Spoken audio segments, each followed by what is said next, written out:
Alexa stop, অনেকক্ষণ ধরে শুনছি। বেশি শুনলে ঠাকুর চোখের সামনে এসে দাঁড়িয়ে বলবে বল মামন কি বর চাই। আমি তো বলতেই পারবো না, বুঝেছেন? ভেবে রাখিনি তো যে হঠাৎ করে ঠাকুর চোখের সামনে এসে দাঁড়ালে তার থেকে কি চাইবো। গুড ইভিনিং, শুভ সন্ধ্যা। ঘড়ির কাঁটা 7:10-15 ঘরে। আজকে সুজাতা বাসন মাজতে আসেনি, আর পুপু ভেবেছে বাসন মেজে দিয়ে গেছে, ওই এঁঠো বাসনের গামলা ধরেই টেনে তুলতে গেছে। আমি তো বাসন কোসন এত সুন্দর ধুয়ে গামলায় উপর দিই, কেউ ধরতেই পারবে না যে ওটা আমাজা বাসন না না মাজা বাসন, বুঝতে পারলেন? কিন্তু তেলতেলে ভাবটা রয়েছে। আমি তো একটুখানি চোখ বন্ধ করে ফেলেছিলাম দুপুরবেলায়, কি জানি কেন আসলো না। ও তো এরকম করে না, না বলে কামাই করে না, বুঝেছেন? ও কদিন ধরেই ঘাড়ে ব্যথা বলছিল সুজাতা, তো ওটা বাড়লো কি না। ওর ফোন নাম্বারও নেই আমার কাছে, আর আমাকে তো ফোন করলে ও পাবেই না। ফোন একদিকে, আমি একদিকে। সে যাই হোক, চলুন, এখন সন্ধে হয়েছে, চাপুর চুপুর খেতে হবে। সকালবেলায় ওই হেমামালিনীর থেকে দুখানা কাঁচা ভুট্টা নিয়ে এসেছি। এটাকে পোড়াবো না, আমার পোড়া ভুট্টার থেকে ওই সেদ্ধ করে ভুট্টা যে খায় ওটা ভালো লাগে। পুরীতে প্রথম খেয়েছিলাম, কি বলে, কর্ন চাট, তারপরে এই যে এই কর্নগুলোকে সেদ্ধ করে লেবু লঙ্কা মাখিয়ে সব খাচ্ছে, ওইগুলো খেতে বেশি ভালো লাগে। পোড়াটা না কিছুক্ষণ পরেই শক্ত হয়ে যায়, বুঝেছো? এখন এটাকে কেটে কুটে প্রেশার কুকারে সিটি দিয়ে নিই। চলো, এটা একটু লবণ দিয়ে 3-4টে সিটি দেব, তাহলেই সেদ্ধ নরম হয়ে যাবে।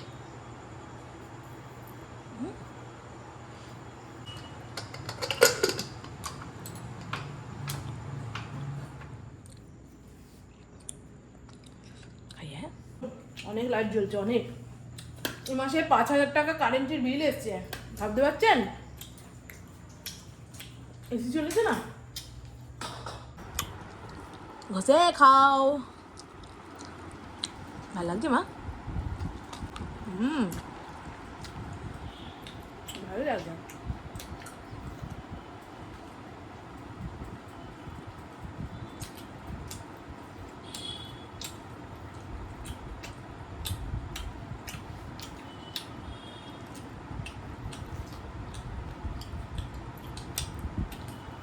আপনারা এরকম সস্তায় বস্তা ভরে ভুট্টা এনে একদম মশলা ফসলা মাখিয়ে খাবেন।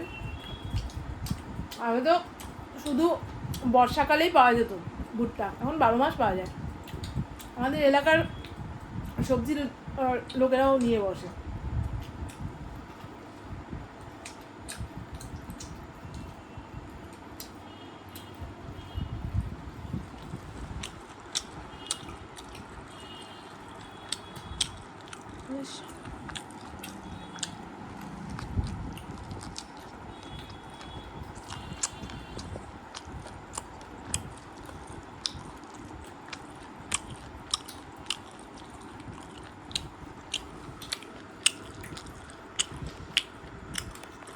মুখের সামনে এসে দাবি জানাচ্ছে, তা আরও একটা দেওয়া হলো।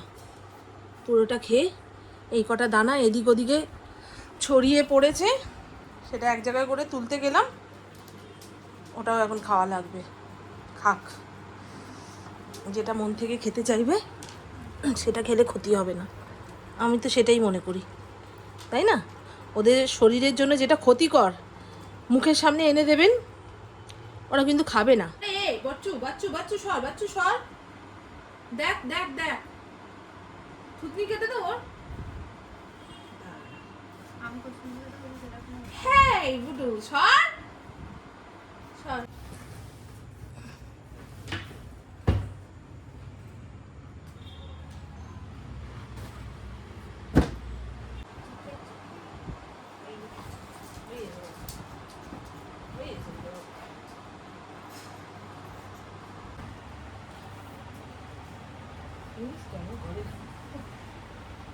এই তো বন্ধু, ঘড়ির কাঁটা 9:30 ঘরে আমার খাওয়া দাওয়া হয়ে গেছে। আমি একটু তাড়াতাড়ি খেয়ে নিই, নাহলে হজম করতে অসুবিধা হয়।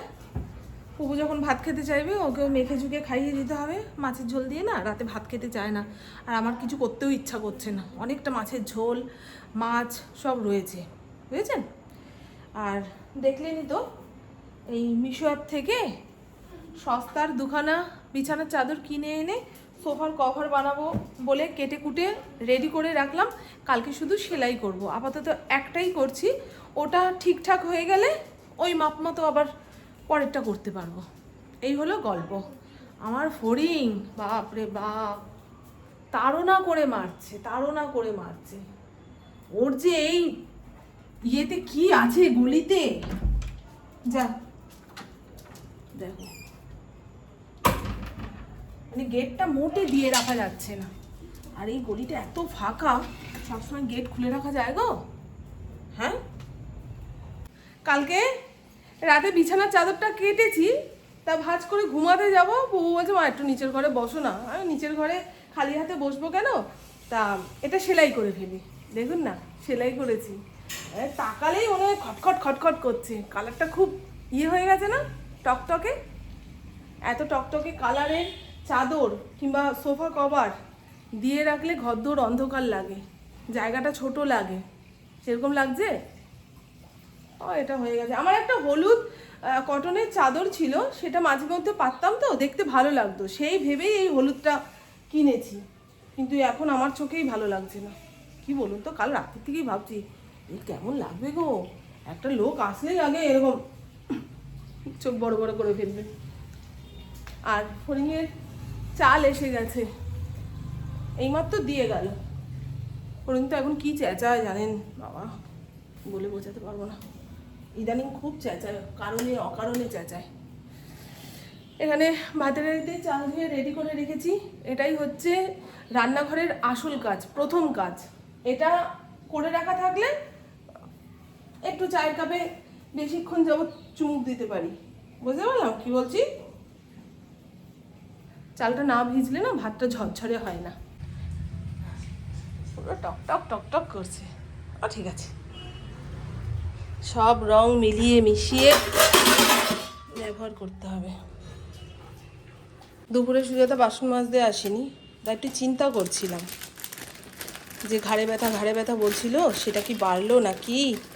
তা সকালে বাসন মাজতে এসে বলছে বৌদি একটা জায়গায় গেছিলাম, তা ট্রেনের গন্ডগোলের জন্য আসতে দেরি হয়ে গেছে, তা 8টা সাড়ে 8টার সময় আমি আবার বাসন মাজতে আসবো, সেই জন্য আসিনি। আর আমার ফোন নাম্বার ওর কাছে নেই, ওর ফোন নাম্বারও আমার কাছে নেই, বুঝেছেন, যে ফোন করে জানিয়ে দেবে। খেটে খাওয়া মানুষের শরীর খারাপ হলে খুব চিন্তার বিষয়। এটা হলো ভাগ্যের চাকা, তাই খেটে খাওয়া পরিশ্রমী মানুষদের হাত পা পড়ে গেলে খুব কষ্ট। আজকে ভাবছি আলু পটলের তরকারি করব, তা ঘরে চিংড়ি মাছ আছে, একটু চিংড়ি মাছ দিয়ে দিলে না তরকারির স্বাদ পরিবর্তন হয়ে যায়। ওই জন্য ইন্দ্রকে বলি বাজারে মাছ আনতে গেলে একটু চিংড়ি মাছ আনবা। এখানে চিংড়ি মাছ আর কাজুরি মাছ রয়েছে, কাজুরি মাছটাও রান্না করে ফেলবো শুকনো শুকনো করে। ফুপু তো খায় না, তবে ইন্দ্র ভালো খায়, বুঝেছেন। ও এর মধ্যে শুধু কাজুরি মাছই আছে, চিংড়ি মাছটা আবার বের করি। এই যে এর মধ্যে চিংড়ি মাছ আছে। চায়ের কালারটা কেমন এসছে বলুন, একদম অল্প করে চা বানিয়েছি। খালি পেটেই দুধ চা খাওয়া ঠিক নয়, কিন্তু নেশার জন্য একটু খেতে ইচ্ছা করে, সেই জন্য অল্প পরিমাণে নিলাম, বুঝেছেন। চলুন।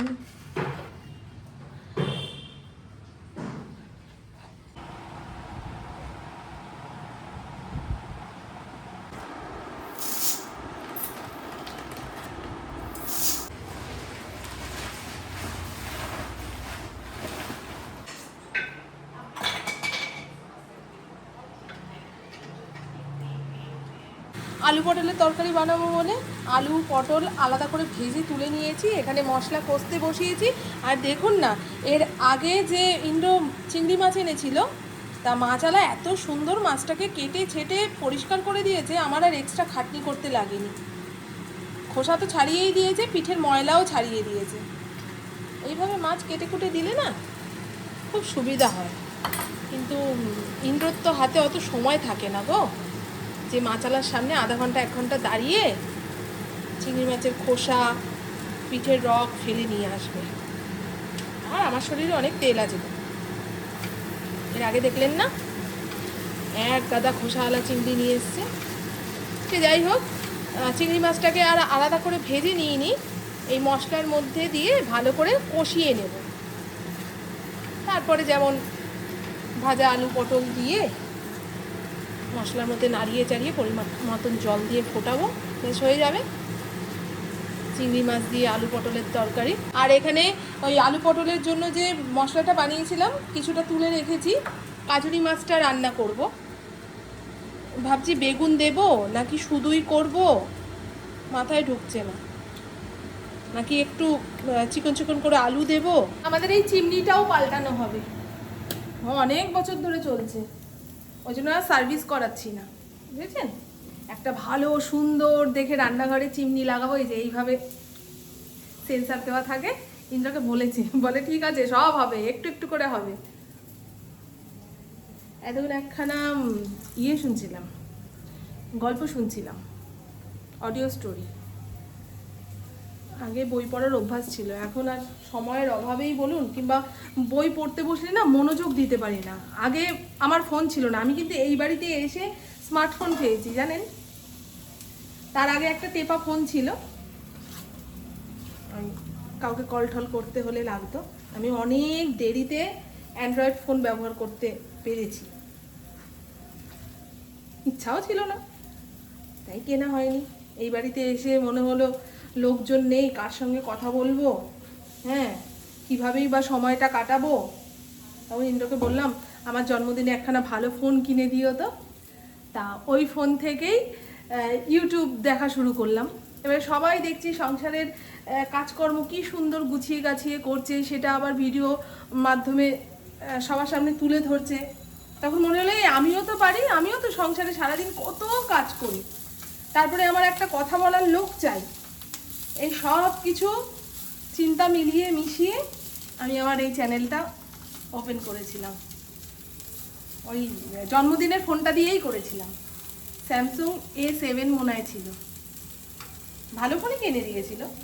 তখনকারই দাম নিয়েছিল ওই 18,000 না 20,000 এই ফোনটা। 6 বছর আগের কথা বলছি, 6 বছর না 7-8 বছর আগের কথা বলছি। এ বাড়িতে এসছি তো ওই 9 বছর হয়ে গেল, বুঝেছ। এই হলো আমার ইউটিউব জার্নি। ওই এখান থেকে রোজগার করব কিংবা কি বলে ভাইরাল হব, ওই সমস্ত চিন্তা নিয়ে আমি এই চ্যানেলটা খুলিও নি। এখনও আমার সেই ধরনের ইচ্ছা নেই। আমি এই ভিডিওটা বন্ধ করে দিলে আরও হাতে কাজকর্ম থাকবে না, ডিপ্রেশনে চলে যাবো, বুঝছো। আমার পুপু এসে 3 বার খোঁজ নিয়ে গেল, ও মা রান্না হয়নি, তার মানে খিদাটা চরম লেগেছে। ওকে আগে ভাতটা দিয়ে নিই। ফড়িংকে খেতে দিয়ে দিয়েছে পুপু, আর পুপুকে ভাত দিয়ে আমি রান্নাঘরটা পরিষ্কার করব। এই রান্নাঘর এরকম অগোছালো রেখে আমার খেতে বসতে ইচ্ছা করে না, আর খেতেও নেই।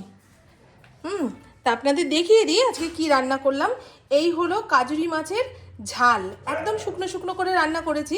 প্রথমে ভেবেছিলাম বেগুন দেবো না, তারপরে মনে হলো না, একটা বেগুন আছে, ও রাখতে রাখতে নষ্ট হয়ে যাবে, তার থেকে দিয়ে দিই, খাওয়া হয়ে যাবে। খুব সুন্দর হয়েছে। প্রথমে মাছটা ভেবেছিলাম ভাজবো না, না ভেজেই রান্না করবো। কাজুরি মাছ না এই মশলাপাতি দিয়ে মেখে ঝুঁকেও রান্না করা যায়। তারপরে মনে হলো না, একটুখানি ভেজে নিই। ভাজতে গিয়ে দেখি কড়াইতে এত তেল ছেড়েছে। তা মশলা কষিয়েছি, তেল, তারপরে মাছ থেকে তেল ছেড়েছে, সেই তেল, ওই তেলে তেলে তেলাক্কার, বুঝেছেন। এই দেখুন, ইন্দ্র দেখে রাগ করবে, হ্যাঁ অল্প তেলে মোটে রান্না করতে পারো না। ঝোলটা হয়তো খাবেই না, মাছটা তুলে তুলে খাবে। যাই হোক, অত করে না সাবধানে রান্না করতে পারি না, মানে তেল কম দিতে হবে, মশলা কম দিতে হবে, এই ভেবে রান্না করতে গেলে রান্না থাকে না, সেদ্ধপাতি হয়ে যায়। দেখেছেন ভালো হয়েছে, বেকার চেঁচাচ্ছে পাড়ার কুকুরগুলো। আর এই হলো আলু পটল চিংড়ি মাছ দিয়ে তরকারি, এতেও বেশি ঝোল রাখিনি, একদম মাখা মাখা।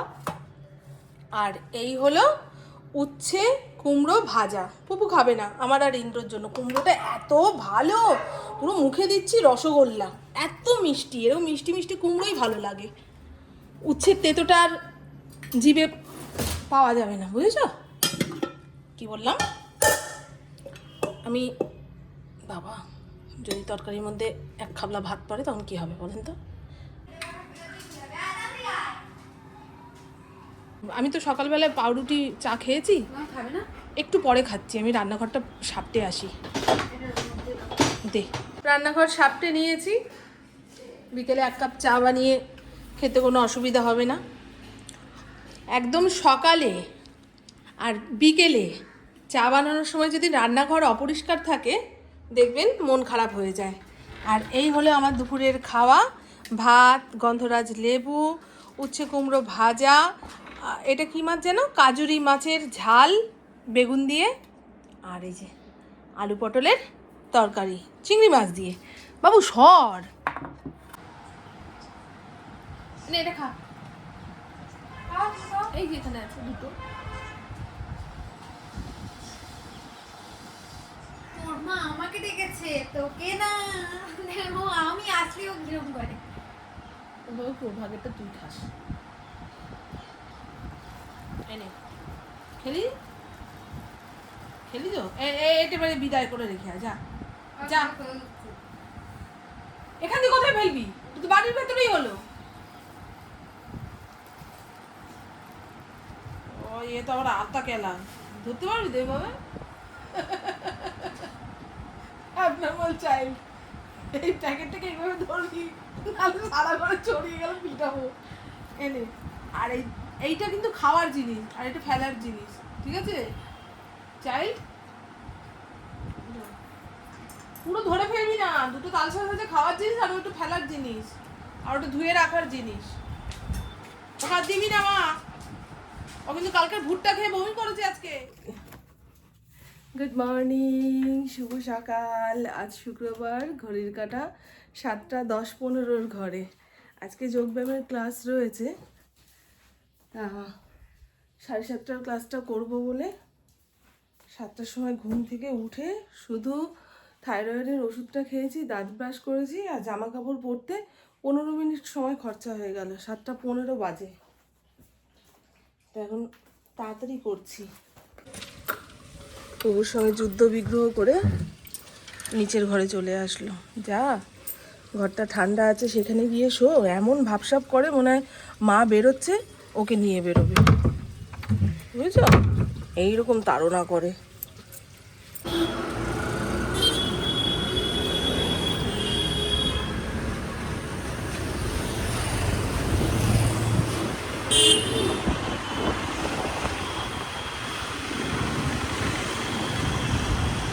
তাও 7:31 হয়ে গেছে।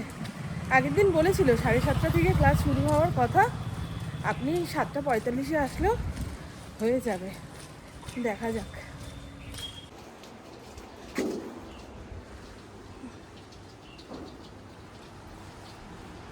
আমার কিন্তু ভেতরে ভেতরে অনুতাপ হচ্ছে যে ব্যায়াম করে আসলাম, তারপরে কচুরিটা খাবো, ঠিক আছে। এখন আমার জীবনের 3rd স্টেজ চলছে। 10 বছর থেকে 25 বছর পর্যন্ত মানুষের কি, মহিলাদের 1st স্টেজ। 25 থেকে 35 পর্যন্ত 2nd স্টেজ। 35 থেকে 60 পর্যন্ত, একদম 60 পর্যন্ত ট্রেনে নিয়ে যেতে হবে, এটা হচ্ছে 3rd স্টেজ। আর 60-এর পরে 80 অবধি বাঁচি না 90 অবধি বাঁচি, সেগুলো হচ্ছে বোনাস। যখন তখন 4 জনের কাঁধে করে চলে যাবো, বুঝলেন? এই 3rd স্টেজে ওই মন মেরে এটা খাবো না, ওটা খাবো না, ওকে ভালো রাখতে হবে, তাকে ভালো রাখতে হবে, এই ভেবে নিজেকে যদি অখুশি রাখি, কত অতৃপ্ত বাসনা নিয়ে চলে যেতে হবে, বুঝলেন? এই কথাগুলো দিয়ে নিজের মনকে নিজেই ভোলাচ্ছি।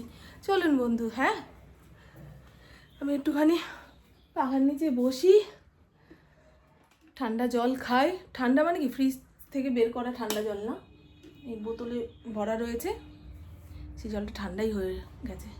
ওই জলটা একটু ঢকঢক করে খাই, ভেতরটা শান্তি করি, তারপরে কচুরি নিয়ে বসবো।